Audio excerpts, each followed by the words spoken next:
आसमान में बादल देखकर हम सोचते हैं कि बारिश बरसा कर चले जाएंगे। आमतौर पर होता भी ऐसा ही है, लेकिन आज से करीब 1500 साल पहले 541 एडी में काले काले विशाल बादलों ने आसमान को पूरे 2 सालों तक घेरे रखा। वहाँ के लोगों ने 2 साल तक सूरज को नहीं देखा। आखिर क्या हुआ था ऐसा? ये बात कई सालों तक मिस्ट्री बनी रही, लेकिन मॉडर्न साइंस की मदद से इसका खुलासा भी हो गया। पूरा इलाका उस वक्त ईस्टर्न रोमन एम्पायर के कंट्रोल में था, जहाँ की कैपिटल सिटी कॉन्स्टेंटिनोपल थी, जिसको आज के वक्त में इस्तांबुल के नाम से जाना जाता है। और ये सब कुछ आज के इस्तांबुल में ही हुआ था। उस वक्त वहाँ तकरीबन 10 लाख लोग रह रहे थे। वहाँ के लोगों ने सोचा कि ये बादल भी आम बादलों की तरह बरस कर चले जाएंगे, लेकिन कुछ घंटे गुजरे, दिन गुजरे, हफ्ते गुजरे, लेकिन वो बादल ना तो बरस रहे थे और ना ही जा रहे थे। कॉन्स्टेंटिनोपल के लोगों को थोड़ी थोड़ी चिंता होने लगी थी। कई हफ्तों से वहाँ के लोगों ने सूरज की शक्ल तक नहीं देखी थी, लेकिन ये तो केवल शुरुआत थी, क्योंकि कुछ वक्त बाद लोगों की एक एक करके मौत होना भी शुरू हो जाती है। अच्छे खासे हट्टे कट्टे लोग चलते चलते गिर पड़ते थे और कुछ ही वक्त बाद उनकी सांसें निकल जाती थी। पूरे कॉन्स्टेंटिनोपल में अफरा तफरी मच गई। लोग सोचने लगे थे कि ये दुनिया का अंत है, क्योंकि ना तो आसमान में बादल खत्म हो रहे थे और ना ही जमीन पर लाशें। तपते गर्मियों के मौसम में अचानक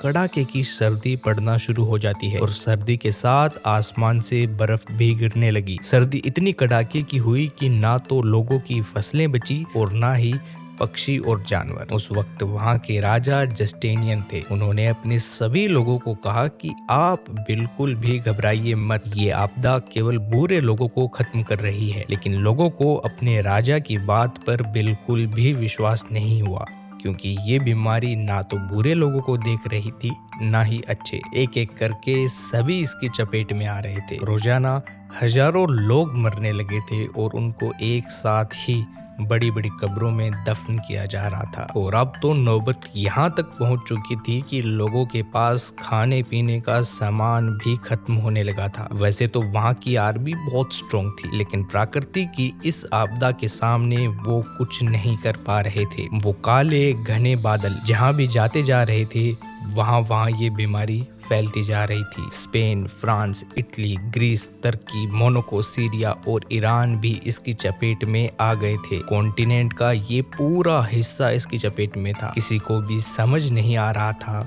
कि इस अजीब आसमानी बीमारी की असल वजह क्या है। लोग मजबूर हो गए थे इस बात पर यकीन करने के लिए कि बस अब दुनिया का अंत सामने है। और लोगों की हालत तब और ज्यादा खराब हो गई जब उनके राजा जस्टिनियन खुद इस बीमारी की चपेट में आ गए। ये हिस्ट्री का सबसे पहला पेंडेमिक था, जो कि आज प्लेग ऑफ जस्टिनियन के नाम से जाना जाता है। ये सब कुछ पूरे 2 सालों तक ऐसे ही चलता रहा और जहाँ पर भी ये बादल गए वहाँ सब कुछ खत्म हो गया। उस वक्त तो लोगों को कुछ भी समझ नहीं आया कि ये सब कुछ कैसे हुआ, लेकिन 1500 सालों बाद 2013 में साइंस ने इतनी तरक्की कर ली थी कि अब वो इसकी वजह जान सकते थे। करोड़ों लोगों की जान लेने वाली इस बीमारी का राज इस्तांबुल से 5000 किलोमीटर दूर ग्रीनलैंड में छुपा था। साइंटिस्ट की एक छोटी टीम ईस्टर्न ग्रीनलैंड पहुंची।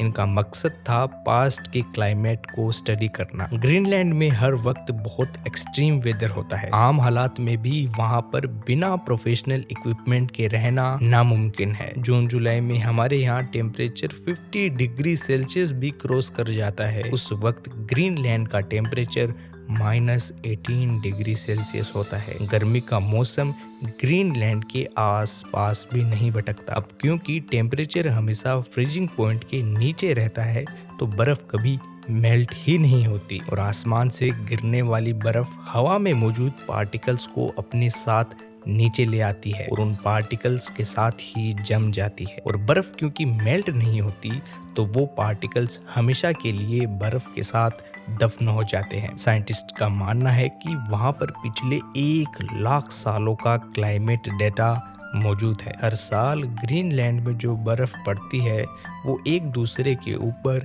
लेयर्स में जमा हो जाती है और एक साल की लेयर 5 सेंटीमीटर मोटी होती है। यानी आज से 1500 साल पहले का क्लाइमेट डेटा जानना हो तो तकरीबन 75 मीटर नीचे मौजूद स्नो सैंपल्स को निकाल कर उनकी लैब टेस्टिंग करनी होगी। एक्सपर्ट्स ने काम शुरू किया और पिछले 2000 सालों की बर्फ को बाहर निकाल लिया। बर्फ की टोटल लंबाई 100 मीटर से भी ज्यादा थी। इस स्नो कोर में वो स्नो भी थी जो प्लेग ऑफ जस्टिनियन के दौरान बरसी थी। निकाली गई आइस कोर पर इलेक्ट्रिकल कंडक्टिविटी टेस्ट परफॉर्म किया गया तो हैरत अंगेज तौर पर ईयर 500 से 600 के बीच पड़ने वाली बर्फ में सल्फर की एक स्पाइक देखी गई। ये एक सबूत था कि ईयर 500 से 600 के बीच एटमॉस्फेयर में कुछ ना कुछ गड़बड़ जरूर थी। सल्फर डाइऑक्साइड एक बहुत ही खतरनाक गैस होती है जो कि ना केवल इंसानों के लिए बल्कि जानवरों और पेड़ पौधों के लिए भी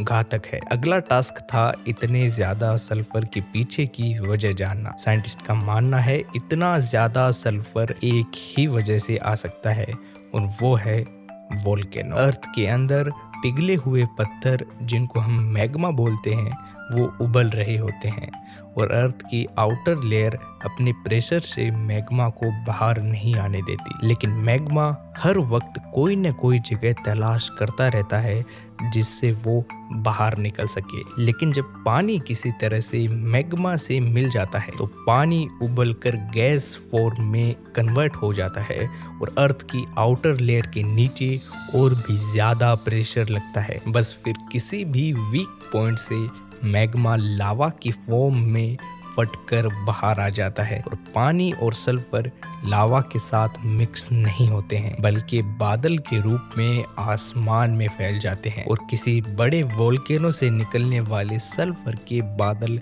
हजारों किलोमीटर दूर तक भी जा सकते हैं और सल्फर वाटर पार्टिकल्स के साथ मिलकर सल्फ्यूरिक एसिड बन जाता है जो कि इंसानों के लिए बेहद डेडली साबित होता है। तो प्लेग ऑफ जस्टिनियन के दौरान करोड़ों लोगों की जान लेने वाला एक वोल्केनो था। हम आज वोल्केनो से कई हजार किलोमीटर दूर बैठे हैं। हमारे आसपास कोई भी एक्टिव वोल्केनो नहीं है, लेकिन इसका मतलब ये नहीं है कि हम वोल्केनो से एकदम सुरक्षित हैं। वो वोल्केनो कभी भी फट सकते हैं और उनमें से निकलने वाला सल्फ्यूरिक एसिड हमारी ओर कभी भी आ सकता है। ये थी आज की ज्वेल ऑफ सीक्रेट्स की वीडियो। आपको कैसी लगी अपने विचार कमेंट्स में ज़रूर लिखना और ऐसी और भी वीडियोस देखने के लिए अपने चैनल को सब्सक्राइब करना बिल्कुल मत भूलना। मिलता हूँ आपसे अगले वीडियो में, तब तक के लिए जय हिंद, वंदे मातरम।